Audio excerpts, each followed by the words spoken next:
Vou tirar o chapéu aqui para todas as mulheres que vieram nesse debate, Tabata e a Marina, e falar que a gente está com um problema de masculinidade, virilidade nessa nação. Por isso, os homens, principalmente o que lidera a prefeitura, não teve coragem de vir. Então, eu tiro meu chapéu. Eu vou deixar ele aqui porque é de tirar o chapéu mesmo. Eu me proponho aqui, Tabata, a pergunta que você fez vai ser respondida no Instagram Pablo Marcal 1, mas eu vou ler as 28 principais propostas para a cidade de São Paulo. Eu espero não ser deselegante com isso, mas a sua pergunta vai ser respondida logo após o debate. Eu vou aproveitar o tempo que eu tenho para isso. Eu vou pegar, são 28 propostas. A primeira chama-se COID, que é a Central de Operações Integrada de Dados, que é uma política anticrime que a gente vai fazer. Lembrando que o que você me perguntou vai ser respondido logo em seguida. O que eu quero que vocês entendam dessas 28 propostas é que as pessoas que estão nos assistindo é por conta de proposta, não é pegadinha. Aqui existe um circo armado. O circo ontem no restaurante decidiu que Nunes e Boulos e o Datena não viriam. Inclusive, você vai no meu Instagram agora, Pablo Marcal 1, eu não imaginava que eu teria acertado isso. Nós fizemos uma produção esse final de semana prevendo o que aconteceria aqui nesse debate e realmente aconteceu. Pode ir agora, nesse exato momento, para você acompanhar. E, inclusive, na hora que terminar o debate, eu já respondo a pergunta da Tabata. Candidata, a senhora tem 30 segundos. Infelizmente, ficamos sem resposta, mas no mesmo tema. A gente tem aqui o Felipe Sabará, que coordena o plano de governo do Marçal. Inclusive, Marina foi pré-candidata a vice-prefeita dele. Enquanto era secretário do Dória, homem forte do Dória, Felipe Sabará propôs distribuir ração para alimentar as pessoas mais pobres. Então, minha pergunta é, você concorda ou não com essa proposta do Felipe Sabará? Você concorda ou não em distribuir ração para as pessoas mais pobres? A segunda pergunta que vai ser respondida no Pablo Marcal 1, seguindo o plano de governo, quem antecipa o governo vai ser uma política de pré-crime com análise, né, através de tecnologia para você mudar. O que acontece? Nós temos 28 propostas. O número desse candidato que vos fala é 28. Agradeço de novo pela pergunta. Ela vai ser respondida logo depois do debate da Veja. A questão de quem antecipa o governo, hoje a gente gasta bilhões de forma errada onde? Na segurança. E a gente precisa inverter isso para gerar mais emprego, mais renda e investir isso na educação. Segunda proposta é essa, eu já vou partir para... Ok. Candidato, para quem que o senhor vai fazer pergunta? Na verdade, sobrou a Marina Helena, que você pode fazer só. Sobrou não. Ela não é sobra aqui, não. Ela é uma candidata, né? Não quis me referir à sobra. Quis só falar que dentro dos candidatos o mundo tem tá a bem Marina. doido hoje. Às vezes a pessoa vê uma palavra e já quer distorcer a realidade. Bom, sua pergunta em 30 segundos. Marina, fale o que você quiser no seu tempo. Bom, vamos lá. Primeiro, eu queria parabenizar Pablo Marçal e Tabata Amaral por estarem aqui hoje. A gente tem aqui, 3 candidatos fujões. É isso mesmo, fujões. Quem deveria estar abrindo esse debate, fazendo a pergunta, era o prefeito de São Paulo, Ricardo Nunes, que não veio aqui. Pior do que isso, gente, eles todos, os 3, tanto Nunes, quanto Boulos, quanto Datena, assinaram um termo de compromisso dizendo que estariam aqui hoje e fugiram. Como é que a gente quer, para a nossa cidade, para comandar a nossa cidade, alguém que tem medo do confronto de ideias? Como é que alguém que tem medo do confronto de ideias vai combater o PCC que está infiltrado nos transportes, vai combater o crime organizado que domina a nossa cidade, vai combater a corrupção dos contratos aqui na cidade de São Paulo, vai combater o desperdício do dinheiro público e vai combater aquilo que é hoje o maior problema do nosso país, que é a censura. Quem tem medo de crítica, não deve ir para a política. A política, gente, é o lugar de quem aceita a crítica e resolve problema, não é de quem corre de problema. Candidato, 30 segundos para a sua réplica. 1 fujão, 2 fujões, 3 fujões. Eles colocaram na minha conta isso, que eu sou um descontrolado, mas pelo menos sou homem para assumir o compromisso e ir até o final. Existe um governo que está acontecendo agora, chama governo do Dória. É mais um fujão que quando mandou fechar tudo aqui nessa cidade foi para outro país, tirar férias. Boulos, Nunes e Datena. Se você não quer esses tipos de homens que não assumem seus compromissos, vocês vão fazer o quê? Vocês vão fazer o M. E vocês vão colocar aí na transmissão. Tréplica, 30 segundos, candidata. Bom, gente, eu vou dizer para fazer o M de Marina. Helena. É isso. É fundamental. Hoje, realmente, a gente está vivendo um problema muito grave no nosso país. A gente está vendo um judiciário que cala as pessoas, que faz questão de perseguir pessoas politicamente, que não aceita o confronto de ideias. Quem quer ser candidato não pode fugir do confronto. Isso é fundamental. Candidata, a senhora pergunta agora para Tabata Amaral. Deputada Tabata, você defendeu o PL da censura. Tem até um artigo seu para o Estadão defendendo esse PL.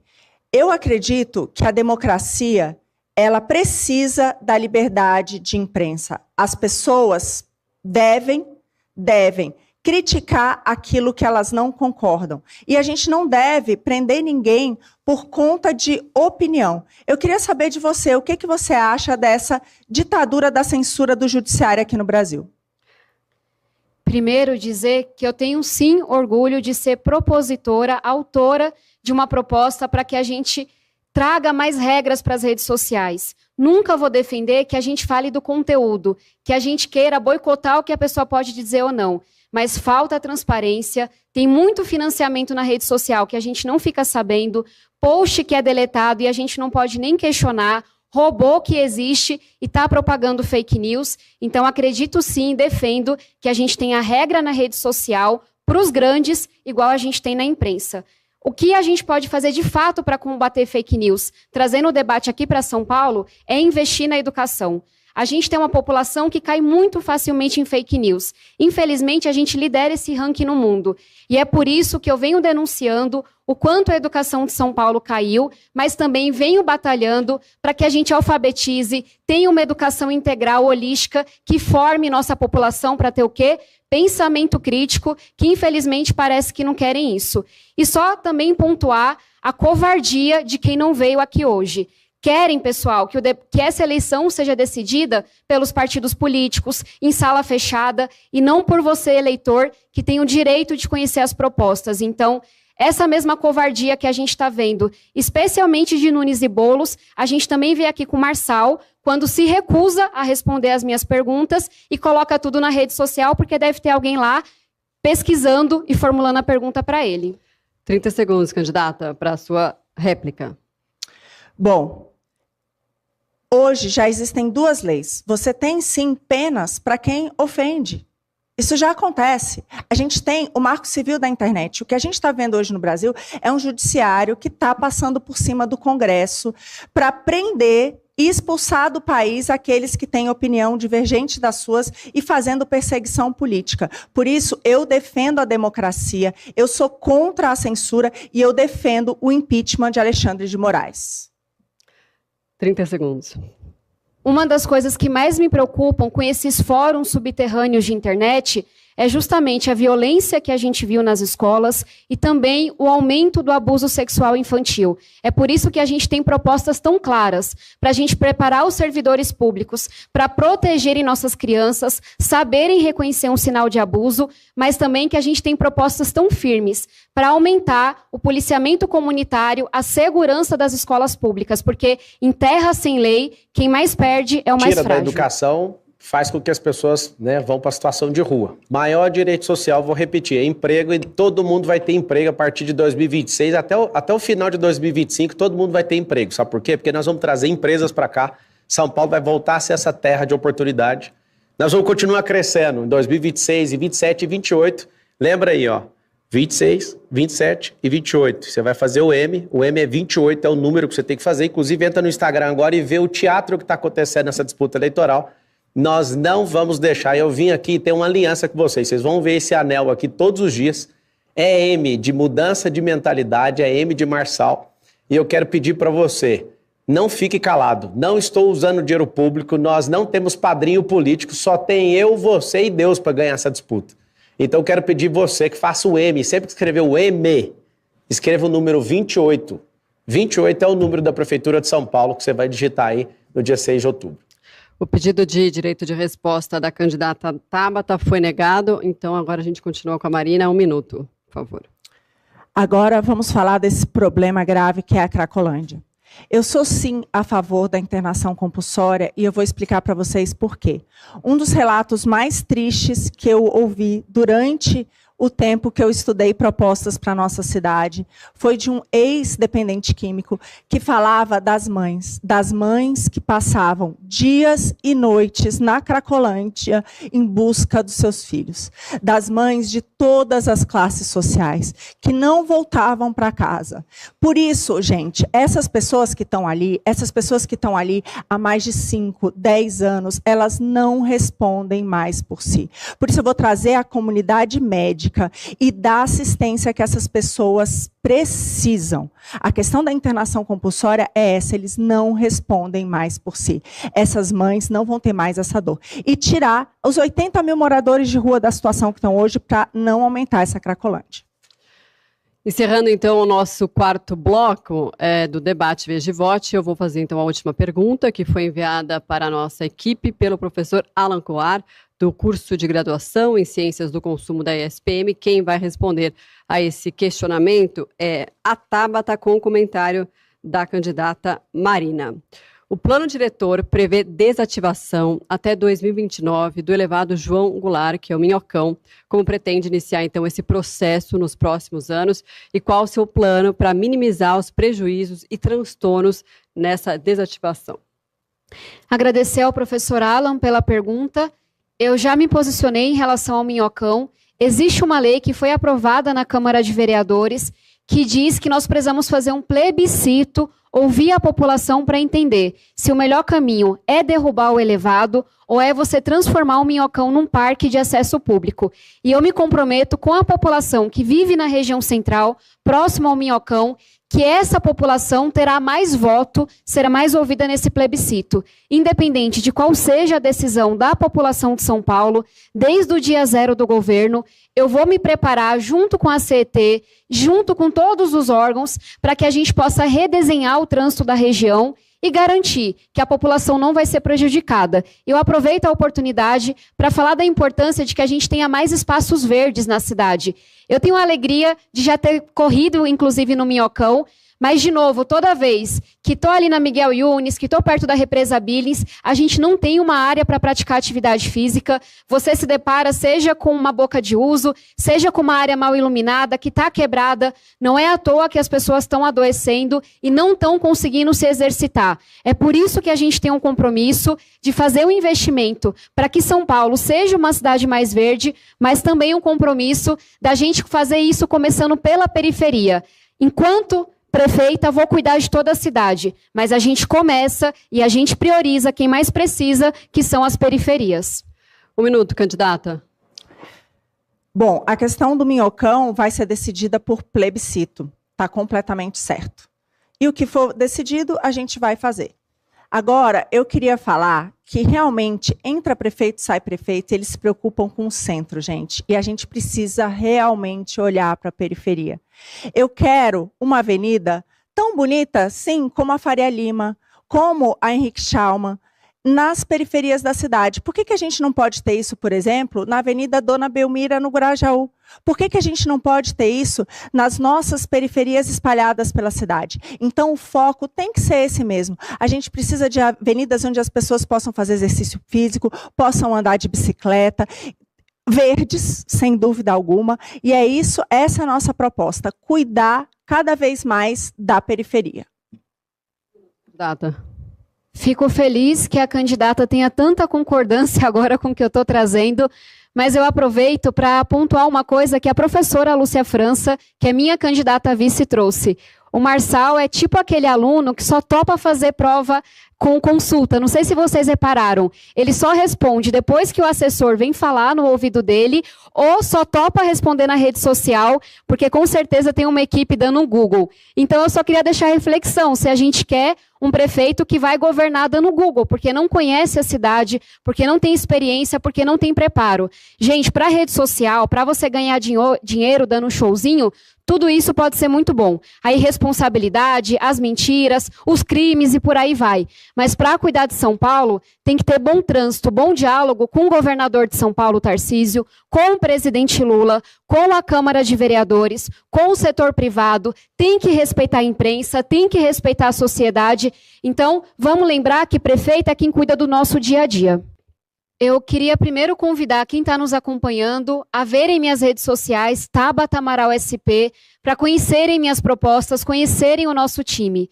E eu acredito que, apesar do vexame que foi dado aqui por aqueles que fugiram do debate, que fugiram do eleitor, esse dia vai ser um divisor de águas na eleição de São Paulo, porque começa a ficar claro para as pessoas o que está acontecendo. De um lado, a gente tem despreparo, a gente tem irresponsabilidade, fichas criminais pesadíssimas, mas, sobretudo, um descolamento da realidade. Do outro, a gente tem o sistema, que se fecha numa porta, tenta combinar o jogo, se junta, até Boulos e Nunes agora são amiguinhos, para tirar de você, eleitor, o direito de escolher. E o pedido que eu faço para vocês é que venham com a gente e tenham coragem, porque o que esse projeto, esse time tem, para além das propostas, para além do preparo, para além da experiência, é coragem. Coragem para ser firme e rebater, mas também coragem para vir nesse mar que a gente está vendo aqui e lembrar as pessoas que São Paulo é muito maior do que isso. A gente não é essa baixaria, a gente não é o que está ficando aqui nos debates. A gente é uma cidade grande, a maior do Hemisfério Sul. A gente é uma cidade que tem que voltar a acreditar que a gente pode sim mudar o rumo dessa eleição, que essas cartas não estão marcadas. O que eu ouço é que o nosso projeto é honesto demais, é bom demais, é preparado demais, que na política isso não acontece. Mas, minha gente, de novo, quem decide é o eleitor. Então vamos ter coragem de acreditar. Eu tenho muito orgulho de vir da periferia, conhecer São Paulo profundamente e não turistando, e não porque me falaram, não porque eu vi na rede social. Eu tenho muito orgulho de ter vencido trabalhando, estudando, enfrentando esse sistema, e eu trago esses dois diplomas, o da realidade, o do que eu vivi, e o acadêmico, o que eu estudei e me preparei, para a gente poder cuidar de São Paulo, para cuidar de quem precisa e recompensar quem batalha. Muito bem, Marina Helena, suas palavras finais, candidata. 2 minutos. Antes de mais nada, eu sou, como você, uma brasileira indignada. Indignada porque a gente paga 40% de imposto e não tem a coragem de andar com o celular na rua. Indignada porque o PCC está infiltrado comandando empresas de ônibus aqui na nossa capital. Eu não nasci em São Paulo, eu tenho 43 anos, eu cresci na periferia do Maranhão. Eu fugi de casa com 13 anos de idade, depois de sofrer um abuso, e eu fui, sim, Tabata, para a casa do meu pai, que me acolheu. E lá eu tive a sorte e a oportunidade de poder estudar. Eu fiz a minha graduação e o meu mestrado em economia. Trabalho, gente, desde os 10 anos de idade, exatamente porque eu acredito que o trabalho muda a vida das pessoas. Eu vim para a nossa terra de oportunidade há 20 anos. Como economista, eu trabalhei por 14 anos na iniciativa privada. Estudei mais de uma dezena de países e as políticas públicas que deram certo. E por que o nosso país dá tão errado? A convite do ministro Paulo Guedes, eu integrei o Ministério da Economia em Brasília, com quem, aliás, eu já tinha trabalhado no setor privado e conhecia a minha capacidade. E indo para lá que eu decidi vir para a política, porque a gente precisa de pessoas honestas cuidando do nosso país. Eu sou candidata a prefeita de São Paulo pelo Partido Novo, um partido que combate a corrupção, um partido de oposição ao desgoverno do Lula. Gente, eu estou aqui querendo ser prefeita de São Paulo como mãe. Mãe de uma menina de 8 anos, mãe de um garoto de 5 meses apenas. Por quê? Porque eu quero muito dar o choque de ordem e de gestão que a nossa cidade precisa. A gente não precisa de fujões. Nós não precisamos de fujões. Nós precisamos de alguém com compromisso com a nossa cidade. E para encerrar esse debate, depois de 5 blocos, a gente tem as considerações finais do candidato Pablo Marçal. Candidato, 2 minutos. Eu quero agradecer a você, que é de São Paulo. Às vezes eu posso não conhecer tanta cidade como muitas pessoas que vivem medindo rua aí, conhecendo biqueiras, né? Conhecendo clínicas de recuperação. Não posso, às vezes, conhecer os esquemas de que as subprefeituras hoje estão extorquindo grandes empresários aqui, pequenos comerciantes. Eu não preciso conhecer isso tudo, mas eu sou o que mais conhece de gente, o que mais provou, investir o próprio dinheiro, o tempo para salvar, resgatar, transformar a vida de crianças através da educação. Sou o maior educador entre todos aqui. Eu, de fato, parei as coisas que eu estou fazendo para servir vocês, porque eu acredito que nós seremos uma nação do futuro. Até 2050, o Brasil vai ser uma nação de primeiro mundo. E eu tenho certeza que eu consigo fazer isso através da cidade de São Paulo. Nós vamos fazer isso juntos porque aqui está uma promessa pela minha família, eu quero prometer para vocês. Deus vai mudar a nossa sorte. Nenhuma família vai dormir em casa de lata nem de madeira nessa cidade. Nenhuma família. Nossos filhos não serão triturados em moedores de carne. Nós não ficaremos com essas crianças desocupadas. O que as senhoras têm pedido para mim em todas as favelas que eu tenho ido. Além de ocupar e recriar, nós vamos garantir que as suas famílias tenham atletas. Nós daremos identidade esportiva para todos os nossos filhos. Será uma revolução na construção de empregos através de geração de empresas. E você, quem não quer ter seu próprio negócio? Eu sou filho de faxineira, de um funcionário público aposentado, estudei na escola pública, venci na vida e quero te servir agora. E eu estou te pedindo, eu nunca imaginei que depois de construir um reinado multibilionário, eu teria uma oportunidade de falar, me dá um emprego. Eu quero um emprego para servir você, servir sua casa. E essa aliança aqui, ó, você vai fazer um M28, o número é 28. É um número novo que você talvez não tenha digitado. Digita o número 28 que nós vamos transformar sua vida. Eu coloco meu coração